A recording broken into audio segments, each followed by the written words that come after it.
한 주간의 HR 관련 소식을 전달해드리는 주간 인사 노무 뉴스입니다. 뉴스의 자세한 소식은 영상 아래 HR 아카데미 홈페이지 링크에서 첨부 파일을 통해 확인하실 수 있습니다. 10월 넷째 주 주간 인사 노무 뉴스 첫 번째 소식입니다. 현지 시간으로 11일 월스트리트 저널 등에 따르면 미국 노동부는 이날 공정노동기준법에 따른 직원 또는 독립계약자 분류 기준 개정안을 공고했습니다. 해당 개정안은 회사가 긴 노동자를 직원이 아닌 독립계약자로 간주하는 기준을 사실상 더 좁히는 데 초점이 맞춰져 있습니다. 현재는 독립계약자 여부를 구분할 때 노동자가 작업에 대해 통제하는 정도, 투자를 기반으로 한 손익기회 등 요소에 가중치를 둬서 판단하도록 하고 있습니다. 이에 상당수 긴 노동자들은 사실상 회사 통제를 받는 근로 형태로 일했지만 독립계약자로 구분돼 노동법 보호 사각지대에 놓였다는 지적이 제기되어 왔습니다. 독립계약자의 경우 최저임금이나 병가, 초과근무수당, 의료보험 등의 혜택을 누릴 수 없습니다. 이번 개정안은 그간 적용했던 가중치 기준을 없애고 다양한 요인을 검토해 독립계약자인지 피고용인에 해당되는지를 조금 더 명확히 할 방침입니다. 노동부는 13일부터 45일간 공개적으로 의견을 수렴하고 내년에 최종안을 확정해 시행할 방침입니다. 마티 월시 미국 노동부 장관은 성명에서 우리는 고용주가 직원, 특히 미국에서 가장 취약한 근로자를 독립계약자로 잘못 분류하는 경우를 많이 봐왔다면서 이러한 잘못된 분류는 근로자가 법적으로 벌어들인 임금 전액을 받을 권리를 포함해 여러 연방 근로자 보호 권리를 박탈한다고 말했습니다. 개정안은 긱 이코노미 업계에 상당한 영향을 미칠 것으로 보입니다. 웨드부시 증권은 연방정부 규정 변경으로 인해 우버와 리프트 등 긱 이코노미 업체들의 인건비가 15에서 30% 증가할 것으로 전망했습니다. 우버는 이러한 비용 증가로 캘리포니아주에서만 서비스 요금이 20에서 120% 늘어날 수 있다면서 운전자들은 독립계약자로서의 더 높은 유연성을 선호하고 있다고 지적했습니다. 두 번째 소식입니다. 지난 11일 중소벤처기업부는 중소기업 기술 보호 지원에 관한 법률 일부 개정안이 국무회의에서 의결됐다고 밝혔습니다. 주요 개정 내용으로는 중소기업 기술 침해, 행위 신고 방식을 기존 서면에서 전자문서로 확대한 것이 있습니다. 그간 기술 침해 행위 행정조사 신고는 서면으로만 접수할 수 있어 신고기업이 접수하기 불편하고 신고서 제출 과정에서 자료의 유실이나 분실 등의 우려가 있었습니다. 이에 중소벤처기업부는 전자문서 접수를 위한 전용 전자우편을 개설했으며 신청인이 시스템을 통해 행정조사 신고서와 관련 자료를 접수하고 진행 현황 등을 확인할 수 있도록 중소기업 기술보호 울타리 내 행정조사 접수 기능을 내년 초까지 구축할 예정입니다. 두 번째, 중소기업 기술보호 정책보험 지원사업 추진 근거를 마련했습니다. 중소벤처기업부의 22년도 중소기업 기술보호 실태조사에 따르면 중소기업 기술 침해, 피해 발생 후 아무 대응을 하지 않는 기업은 24%이며 이중시간과 법적 비용 부담을 이유로 응답한 기업은 50% 수준인 것으로 나타났습니다.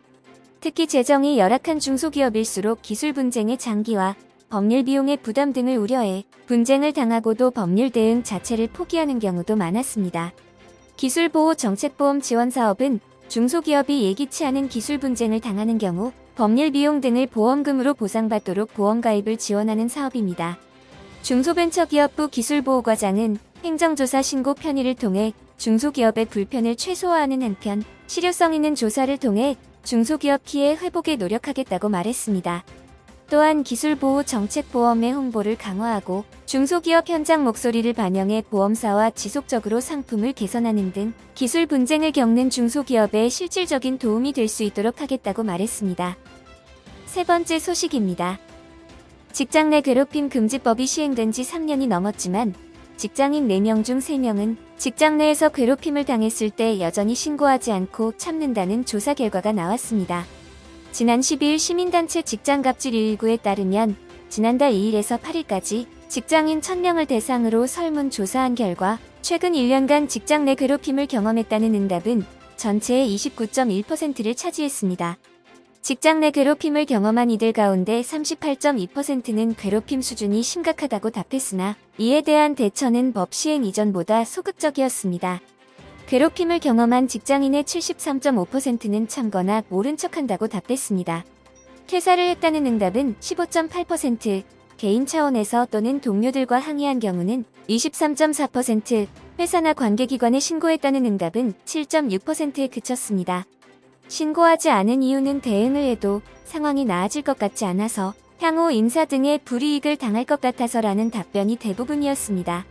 실제로 신고자 66.7%는 직장 내 괴롭힘으로 인정받지 못한 것으로 확인됐으며 신고했다는 이유로 불리한 처우를 당했다는 응답도 23.3%에 달했습니다. 직장갑질119 대표는 직장 갑질이 줄어들었지만 괴롭힘을 당했을 때 신고 절차는 피해자들에게 신뢰받지 못하고 있는 것으로 나타났다며 그래서 이들이 참거나 퇴사를 고민해야 하는 상황으로 내몰린 것이라고 설명했습니다. 또 신고에 따르는 피해자 불이익이 없도록 보호 조치를 강화하고 조직 문화와 인식 개선 실태 조사, 예방 교육 의무화가 필요하다고 조언했습니다. 네 번째 소식입니다. 국내 경기가 지속해서 위축되는 와중에 고용률이 높은 수준을 계속 유지하면 결국 고용의 질이 악화할 것이라는 지적이 나왔습니다. 지난 12일 전국경제인연합회는 한국노동경제학회 소속 경제전문가 38명을 대상으로 설문한 결과 81.6%가 성장 없는 고용을 우려해야 할 현상으로 보는 것으로 나타났다고 밝혔습니다. 이런 현상이 발생한 원인으로는 비대면 플랫폼 등의 새로운 일자리 등장, 재정 투입 결과로 공공노인 단기 일자리 증가가 주로 지목됐습니다. 응답자의 63.1%는 지금처럼 경제가 위축되는 상황에서도 고용률이 높게 유지되는 현상이 6개월 이상 장기 지속될 것으로 전망했습니다. 전국경제인연합회는 경제 성장이 뒷받침되지 않은 채 일자리가 지속 창출된다는 것은 저임금 저숙련 일자리가 확대된다는 뜻이고, 이런 현상이 지속하면 대기업, 정규직 등 좋은 일자리와 중소기업, 비정규직 등 열악한 일자리 간 양극화가 심화할 가능성이 크다고 분석했습니다. 전문가들은 경제 활력을 높이고 양질의 일자리를 창출하기 위한 과제로 신산업 성장 동력 분야 육성 지원이 가장 중요하다고 답했습니다. 전국경제인연합회 경제본부장은 궁극적으로 성장이 뒷받침되지 않은 채 일자리가 늘어나는 것은 고용의 질 악화, 노동시장 양극화 등 부작용을 야기할 뿐 아니라 지속 가능성에도 한계가 있으므로 신산업 육성, 노동산업 분야 규제 개혁 등으로 고용 여건을 개선해 양질의 일자리를 창출해야 한다고 말했습니다. 다섯 번째 소식입니다. 구직급여를 산정할 때 최저기초 일액을 구하는 방식이 달라집니다. 지난 13일 고용노동부는 구직급여 최저기초 일액 산정 방식을 변경하는 내용의 고용보험법 시행규칙 개정안을 입법 예고했습니다. 구직급여 산정의 기초가 되는 임금일액은 평균임금, 통상임금, 기준보수, 최저기초 일액 중 금액이 큰 것을 기준으로 합니다. 최저기초 일액은 이직 바로 전날 소정근로시간의 최저임금액을 곱한 금액입니다. 현행 소정근로시간 산정 방식은 총 근로시간의 유급휴일을 합한 뒤 주 단위의 경우 7일로, 월 단위는 해당 월의 일수로 나눈 시간입니다. 이에 대해 일주간 총 근로시간이 같더라도 이직 전날 하루의 소정 근로시간이 다르면 구직급여액도 달라져 형평성 논란이 있었습니다. 노동부는 주 또는 월 단위인 경우 유급 근로시간을 포함해 주 48시간 또는 월 209시간이면 1일 소정 근로시간을 8시간으로 하고 그 외의 경우에는 시간의 비례에 인정하도록 바꾸기로 했습니다. 노동부 관계자는 주 단위로 근무시간이 달라지는 교대 근무를 하는 요양보호사나 간호사 등에서 민원이 많았다며 일주 40시간 똑같이 일해도 소정 근로시간을 산정하는 단위에 따라 이직 전 1일 소정 근로시간이 달라지는 불합리를 개선할 것으로 기대한다고 말했습니다. 개정안은 다음 달 21일까지 입법 예고를 거쳐 내년 1월 1일부터 적용됩니다. 여섯 번째 소식입니다. 근로자가 해고 사유를 잘 알고 거기에 충분히 대응할 수 있는 상황이었다면 해고를 통지하는 서면에 해고 사유를 다소 축약적으로 기재했더라도 적법하다는 판결이 나왔습니다. A사에 입사해 인도네시아 현지 법인에서 근무하던 B씨는 2019년 5월 거래처로부터 허위 세금 계산서를 발급받았다는 사실을 알면서도 아무런 조치를 취하지 않았습니다.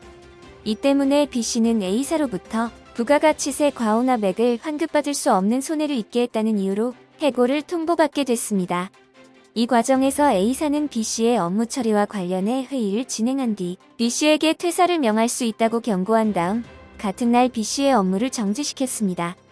회의 결과 최종적으로 B씨를 해고하기로 결정한 사실을 기재한 서면에 B씨로부터 확인 서명을 받고 그 사본을 교부했습니다.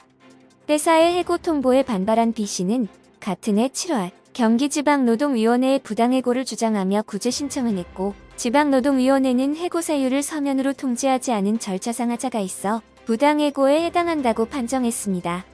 A사는 이 판정에 불복해 중앙노동위원회에 재심을 신청했으나 같은 취지로 기각당하자 소송을 제기한 것입니다. 재판부는 사용자가 해고 사유 등을 서면으로 통지할 때 해고 통지서 등 그 명칭과 상관없이 근로자의 처지에서 해고 사유가 무엇인지를 구체적으로 알 수 있는 서면이면 충분하다고 밝혔습니다. 이어 사용자는 해고 통지서에 근로자의 처지에서 무엇 때문에 해고되는지 알 수 있을 정도로 사유를 구체적으로 적어야 하나, 근로자가 이미 해고 사유를 잘 알고 거기에 충분히 대응할 수 있는 상황이었다면 짧게 간략히 기재하였더라도 위법한 해고 통지라고 할 수 없다고 밝혔습니다. 이번 주 주간 인사 노무 뉴스는 여기까지입니다. 다음 주도 유익한 소식으로 찾아뵙겠습니다. 감사합니다.